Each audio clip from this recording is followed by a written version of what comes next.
BSc first year physics में आपका vector product और स्केलर प्रोडक्ट हो चुका था।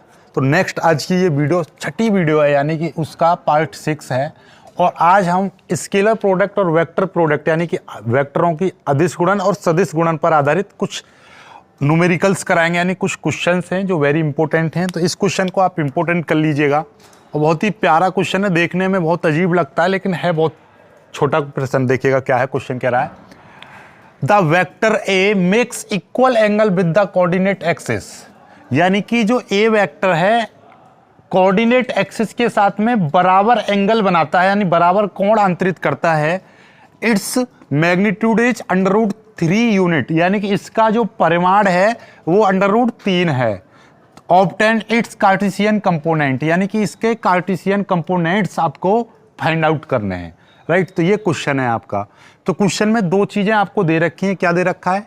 जो वेक्टर ए है ये क्या बना रहा है, यहां पे क्वेश्चन को देखिएगा। Vector A makes equal angle, यानी कि बराबर कोण बनाता है, और साथ में इसका मैग्नीट्यूड कितना दे रखा है? मैग्नीट्यूड इसका √3 यूनिट दे रखा है। तो इस क्वेश्चन को आप सॉल्व करेंगे तो इन दोनों बातों का ध्यान रखते हुए क्वेश्चन सॉल्व हो जाएगा। आपको चाहिए कार्टेशियन कंपोनेंट आपको फाइंड आउट करने हैं। राइट, तो देखिएगा सबसे पहले आपको यहां पर क्या दे रखा है, क्वेश्चन यहां पे सॉल्यूशन करेंगे आप। सॉल्यूशन में क्या दे रखा है आपको कि यहां पर आपको एक एंगल दे रखा है, ये वेक्टर दे रखा है। तो लेट ए वेक्टर हमने मान लिया, ए वेक्टर बराबर क्या? AXI cap plus AYJ cap plus AZK cap, ये मान लिया हमने। Right, according to question, according to question क्या कह रहा है कि ये जो ए वेक्टर है मेक्स इक्वल एंगल, तो यहां पे लिख देंगे A vector makes equal angle. जब ए वेक्टर आपका इक्वल एंगल बना रहा है तो आपका AX बराबर क्या हो जाएगा भाई? AX बराबर हो जाएगा A cos थीटा। देखिएगा इसका इक्वल एंगल कितना है, मैंने थीटा मान लिया, तो AX बराबर A cos थीटा हो जाएगा। यानी कि और ऐसे ही आपका AY बराबर क्या हो जाएगा? ये भी A cos थीटा हो जाएगा। उसी तरीके से ये AZ क्या हो जाएगा? ये भी A cos थीटा हो जाएगा। क्यों? क्योंकि ये क्या कह रहा है, जो ए वेक्टर है अकॉर्डिंग टू क्वेश्चन, ये क्वेश्चन में दे रखी है जो vector A makes equal angle, यानी कि जो ए वेक्टर है ये आपका कितना बराबर एंगल आपका बना रहा है, तो उसके साथ में यहां पर cos theta cos theta cos theta. Right, क्योंकि ए बराबर आपका प्रोजेक्शन ऑफ ए वेक्टर का हमने कॉन्सेप्ट दिया था। यदि ये कोई आपका वेक्टर है इस तरीके से, यहां पर ए वेक्टर दे रखा है कोई, यहां पे आपका बी वेक्टर दे रखा है, और यदि मैं आपका इस बी वेक्टर का क्या निकालूं, इस बी वेक्टर का प्रोजेक्शन निकालूं, तो यहां से मैं एक लंब डालूंगा, यानी कि परपेंडिकुलर डालूंगा, और मुझे इस बी वेक्टर का प्रोजेक्शन चाहिए, तो यहां पे लिख दूंगा मैं बी वेक्टर, यानी projection of B vector, projection of B vector in the direction of A vector. या फिर आप इस चीज को आप क्या लिख सकते हो, projection of B vector on the A vector. ये आपका ए वेक्टर है, तो इसका वैल्यू कितनी हो जाएगी? प्रोजेक्शन यदि हम इसका निकालेंगे तो हम इसको बोलेंगे BX, और BX बराबर क्या हो जाएगा? B cos theta. इस वेक्टर का इसके एलोंग प्रोजेक्शन क्या होगा? BX होगा, और इस y के एलोंग निकालेंगे तो BY हो जाएगा। ठीक उसी प्रकार से ये cos थीटा, वही चीज हमको यहाँ पे क्वेश्चन में दे रखी है कि जो ए वेक्टर है ये इक्वल एंगल बनाता है।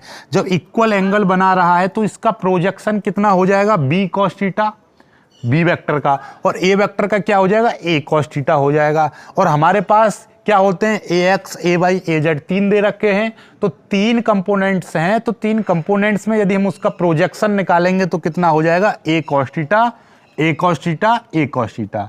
AX बराबर A cos थीटा, AY बराबर A cos थीटा, AZ बराबर A cos थीटा। तो ये आपके बराबर इसलिए आए हैं क्योंकि ये क्वेश्चन में बोला है। और एक चीज और दे रखी है क्वेश्चन में, क्या दे रखी है, एक चीज और दे रखी है,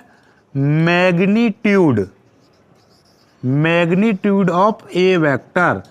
मैग्नीट्यूड देखिए ये दे रखा, इट्स मैग्नीट्यूड, तो यानी इस ए वेक्टर का मैग्नीट्यूड कितना दे रखा है, √3 दे रखा है, राइट। चलिए अब यहां पर आप इसको सॉल्व करेंगे। हमारे पास फॉर्मूला क्या होता है, मैग्नीट्यूड ऑफ ए वेक्टर का फॉर्मूला होता है हमारे पास क्या, ax² plus ay² plus az², ये होता है। ये आपको मैं अंडर, ये देखिएगा ये चीज, ये कितनी दे रखी है, ये आपका अंडर में 3 दे रखा है बराबर, राइट। चलिए ये आपका क्या है, ax² यानी कि a cos थीटा का स्क्वायर प्लस ay का मतलब a cos थीटा का square plus a cos theta का स्क्वायर, ये दे रखे हैं। इस स्क्वायर देखिएगा ये अंडर है, ये भी अंडर है, या तो आप इस अंडर से अंडर को काट दीजिएगा, या हम इसका स्क्वायर करेंगे तो ये स्क्वायर से अंडर खत्म हो जाएगा, तो कितना बचेगा, ये आपका यहाँ पे 3 बचेगा, और ये यहाँ पे क्या बचेगा, केवल a cos इसका इस तरीके से बचेगा, राइट। ऐसे ही आप इसको आप क्या लिख सकते हो, इसको हम लिख सकते हैं a² cos² थीटा, इसको भी आप क्या लिख सकते हो, a² cos² थीटा, और इसको भी a² cos² थीटा। ये आपको दिखाई दे रहा है 1 2 3 बार दिखाई दे रहा है। आपने देखा होगा x प्लस x करते हैं तो कितना हो जाता है, 3x हो जाता है, होता है।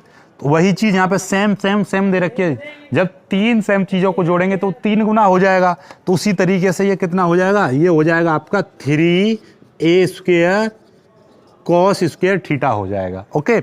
अब देखिएगा 3 को इधर लेकर आएंगे, या फिर इसके नीचे 3 आएगा, 3 से 3 कट जाएगा, कितना आ जाएगा, 1 आ जाएगा। 3 से 3 हम काट देंगे तो यहाँ पे कितना आ जाएगा, देखिए यहाँ पे लिख दे रहा हूँ मैं, यहाँ पे बचेगा आपका 1 बराबर, ये हो जाएगा a² cos² थीटा, ये चीज़ आ जाएगी आपकी।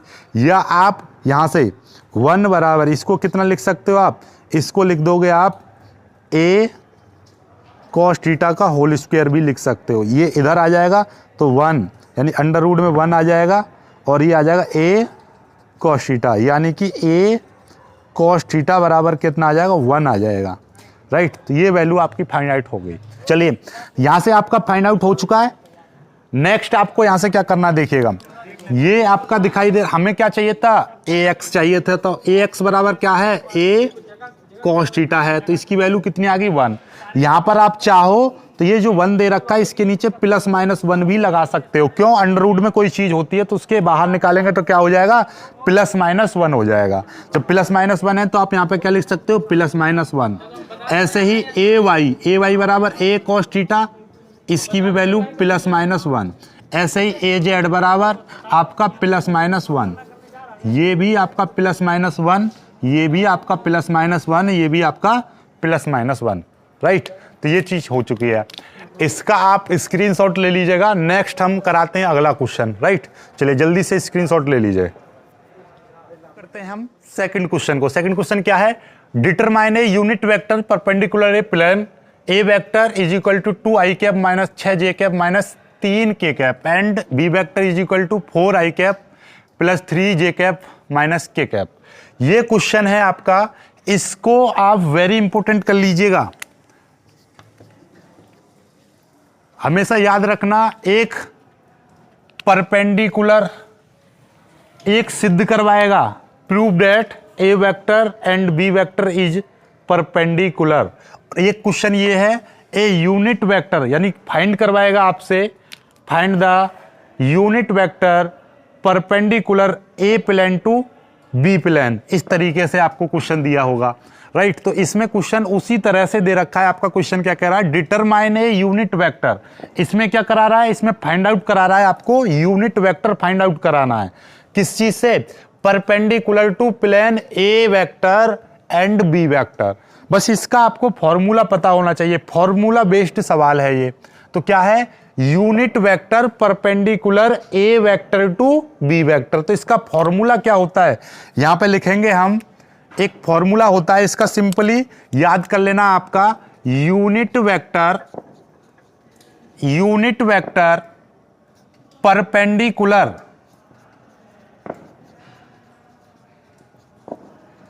Perpendicular A vector and B vector, इसका फॉर्मूला हो जाएगा A vector dot B vector upon A vector cross B vector का मॉड, यानी कि A vector dot B vector upon mod of A vector cross B vector. ये आपका formula है। इस फॉर्मूले में आप वैल्यूज पुट कर दीजिए, फाइंड आउट कर लीजिए, जो वैल्यू आपको निकल के आएगी वही क्या हो जाएगी, unit vector perpendicular to A vector. इसको थोड़ा सा अलग से लिख दीजिएगा टू को, ठीक है, to A vector and B vector. तो ये आपका फॉर्मूला है। अब यहां से आपको क्या चीज फाइंड आउट करनी है, यहां से दो चीजें आपको फाइंड करनी है, एक A vector dot B vector और एक दूसरी चीज आपको फाइंड आउट करनी है A vector cross B vector का मॉड, यानी कि mod of A vector cross B vector. Mod का मीन्स क्या होता है, मैग्नीट्यूड, यानी कि परिमाण निकालना है। और आपका यहाँ पे अदिश गुणन भी निकालनी है, इसमें सदिश गुणन भी निकालनी है, और साथ में सदिश गुणन का परिमाण भी निकालना है। ओके, तो ये क्वेश्चन है। अब चलिए इसकी हम वैल्यूज फाइंड कर लेते हैं। फाइंड क्या हो जाएगी, इनकी दोनों की वैल्यूज हम फाइंड कर लेते हैं। देखिएगा, तो यहाँ पर आप इसका फाइंड आउट करेंगे। देखिए, आप सबसे पहले क्या निकालोगे, यहां से आप सबसे पहले निकाल लीजिए A vector cross B vector find out कीजिए। क्या कीजिए, A vector cross B vector. तो वो कैसे निकलेगा, हमने सिखाया था आई कैप, जे कैप और यहां पे लिख देंगे हम के कैप। ओके, ये ए वेक्टर है, यहां से ए वेक्टर कहां है, ये रहा। तो ए वेक्टर के कोफिशिएंट लेंगे हम। तो आई का कोफिशिएंट कितना है, 2 है, जे का कोफिशिएंट कितना है, -6 है, और के का कोफिशिएंट कितना है, -3 है। ओके, देन अब ये बी वेक्टर, देखो ए वेक्टर की मल्टीप्लाई हम बी वेक्टर में कर रहे हैं, ध्यान से समझ लेना। तो ए वेक्टर को ऊपर लिखेंगे और बी वेक्टर को नीचे लिखेंगे। यदि हम बी वेक्टर से ए वेक्टर में मल्टीप्लाई करेंगे तो हमको पहले बी वेक्टर लिखना है, फिर जो पहले आएगा वो पहले पाएगा, वो वाला हिसाब है। यहाँ पर ये पहले आ रहा है तो इसकी वैल्यूज पहले लिखी जाएंगी, बी वेक्टर बाद में है तो इसकी वैल्यू बाद में लिखी जाएंगी। बी वेक्टर की वैल्यू कहाँ है, देखिए आई का कोफिशिएंट कितना 4, जे का कोफिशिएंट कितना है 3 और के का कोफिशिएंट यहाँ पे केवल माइनस दिखाई दे रहा है, तो क्या लिख दोगे आप, -1।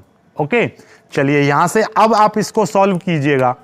सॉल्व कैसे करेंगे, वही चीज है, पहले हम आई लिखेंगे, आई कैप, जो वैल्यू बच रही है उसको आई को क्या कर दोगे आप, छुपा लोगे, जो बच रहा है उसको लिख दीजिएगा। कितना बच रहा है, -6 3, -6 3 और -1, इस तरीके से।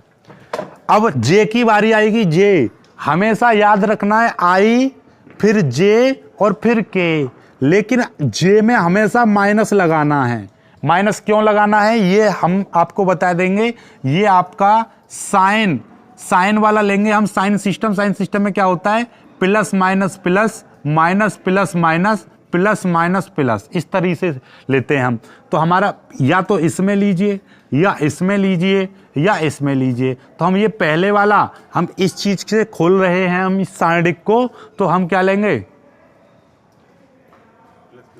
क्या प्लस सही है, ठीक है। तो देखिएगा ये क्या है आपका, यहां पे है आई कैप, जे कैप, के कैप, राइट। तो हम इस रो से हम खोलेंगे तो प्लस माइनस प्लस, राइट। तो देखिएगा ये आपका आई प्लस में है, जे हमेशा माइनस में लिया जाएगा, के हमेशा प्लस में लिया जाएगा, राइट। तो इस तरह से सिस्टम होता है आपका, ठीक है। ये चीज हम आगे बताएंगे और विस्तार से जब हम मैथ पढ़ाएंगे, राइट।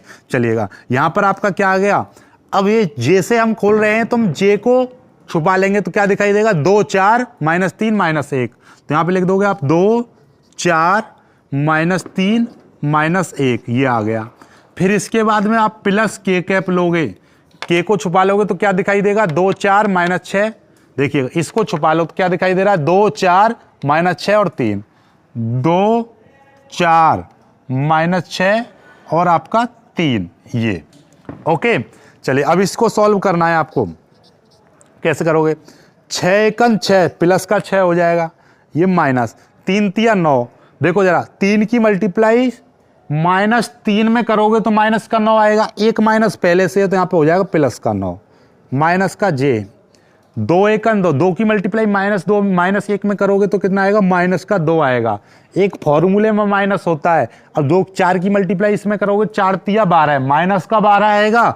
एक माइनस पहले से आपके पास में, तो ये +12 हो जाएगा, प्लस के कैप, 2 तिये 6 माइनस 4 की मल्टीप्लाई इसमें करेंगे, 4 6 24, तो ये +24 हो जाएगा। अब देखिएगा इसको सॉल्व करेंगे, 9 और 6 15, 15 आई कैप, और ये कितना माइनस का, देखिए 12 में से 2 गई 10, तो 10 जे कैप आ जाएगा, -10 जे कैप। 24 और 6 30, तो क्या आ जाएगा 30 के कैप। ये आ गया आपका A क्रॉस B वेक्टर आ गया, राइट, ये आ गया। क्लियर है।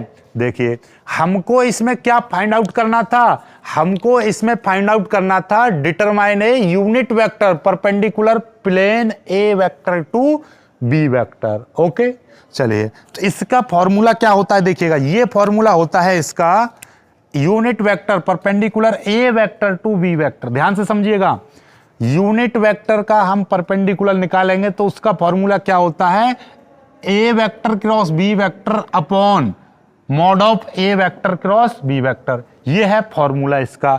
यहां पर डॉट नहीं, यहां पर आएगा आपका क्या, यहां पर डॉट नहीं आएगा, यहां पर आपका क्रॉस आएगा, right. A vector cross B vector upon mod of A vector cross B vector. Clear है, ये चीज हमारा ए क्रॉस बी आ गया। अब इसका मॉड ऑफ निकालेंगे, mod of A vector cross B vector निकालेंगे तो कितना हो जाएगा, वो फॉर्मूले में कैसे करते हैं, इसका 15 का स्क्वायर, 15 का स्क्वायर प्लस -10 का स्क्वायर प्लस 30 का स्क्वायर, ये आ जाएगा। तो इसको यदि हम सॉल्व करेंगे, 15 का स्क्वायर कितना हो जाएगा आपको नहीं पता, 15 की मल्टीप्लाई 15 में कर लीजिएगा। कैसे करोगे आप, 15 15 75 हासिल 7, 15 कम 15, 15 और 7 कितना हो जाएगा 22। और वैसे ही पता है 15 का स्क्वायर 225 होता है, आप जानते ही हो, प्लस 10 का स्क्वायर 100 हो जाएगा, प्लस 30 का स्क्वायर 900 हो जाएगा। इन सबको जोड़ेंगे तो कितना आ जाएगा, देखिएगा 900 1000 1000 1000 यानी कि 1225 आ जाएगा। कितना आ गया, ये आपका 1225 आ गया। क्लियर है, ये चीज़ आ जाएगी आपकी, राइट। और यहाँ से आप इसको और सॉल्व कर सकते हो। और सॉल्व कैसे करिएगा, चलिए यहाँ पे आप लिखिए, अब थोड़ा सा आगे मैं यहाँ पे कर दे रहा हूँ, देखिएगा ये चीज़ आ गई आपकी। चलो इतना ही रहने दीजिए आप, इसका ये हो जाएगा बी वेक्टर का मॉड। अब देखिए आगे हम यहाँ से सॉल्व करेंगे, कैसे करेंगे आप सॉल्व, हमको निकालना है unit vector perpendicular to A vector B vector. तो ये इसका फॉर्मूला हो गया। इसके नीचे ये चीज लिख देना, unit vector perpendicular to A vector and B vector. Okay, ये लिख के ये फॉर्मूला लिख देना। फिर यहाँ पे से वैल्यू इस तरीके से लगाना, इसकी वैल्यू कितनी है ए क्रॉस बी वेक्टर की, 15 आई कैप -10 जे कैप प्लस 30 के कैप अपॉन नीचे है अंडर रूट 1225, ये आ गया। ऊपर से 5 5 दूनी 10, ये 5 कॉमन दिखाई दे रहा है, ये 5 कॉमन ले लीजिएगा तो ये बचेगा 5 या 15 3 I cap -2 J cap plus 5 30 6 K cap, इतना बचेगा। अब देखिएगा, देखो इस 1225 को आप कैसे लिख सकते हो, ये 1225 है, 5 से काट दीजिए, 5 दूनी 10 5 चौक 20 55 25, फिर 5 से काट दीजिए, कितना हो जाएगा 5 चौके 20, 5 चौक 20 हो गया। और यहाँ से कितना बचा 4 5 9 45, फिर 7 से कट जाएगा, 7 7 49, 7 1 7, तो ये कितना आ जाएगा 35 आ जाएगा नीचे। इसका मतलब क्या है, अंडर रूट का ये 35 का वर्गमूल आ गया। जब ये 35 का आ गया तो यहाँ पर आपको कितना लिखना पड़ेगा, यहाँ पर आप 35 लिखिएगा, ये 35 आ जाएगा। अब 35 कितने से कट जाएगा, 5 से 35 को काट दीजिएगा 7 बार, तो कितना आ जाएगा 3 I cap -2 J cap plus 6 K cap upon 7, इतना आ जाएगा। तो this is the unit vector perpendicular to A vector and B vector. तो ये आपका आंसर हो चुका है, ये आपका आंसर हो चुका है, राइट। तो इसको कर लीजिएगा, बाकी अगले सवाल अगली वीडियो में कराएंगे, आज की वीडियो में सिर्फ इतना ही करेंगे, राइट। चलो एक सवाल और करा देता हूँ, बहुत सिंपल सा सवाल है, उसको कर लीजिएगा आप, ठीक है। चलिए पहले इसका स्क्रीनशॉट ले लीजिएगा, एक सवाल और कराता हूँ मैं आपको।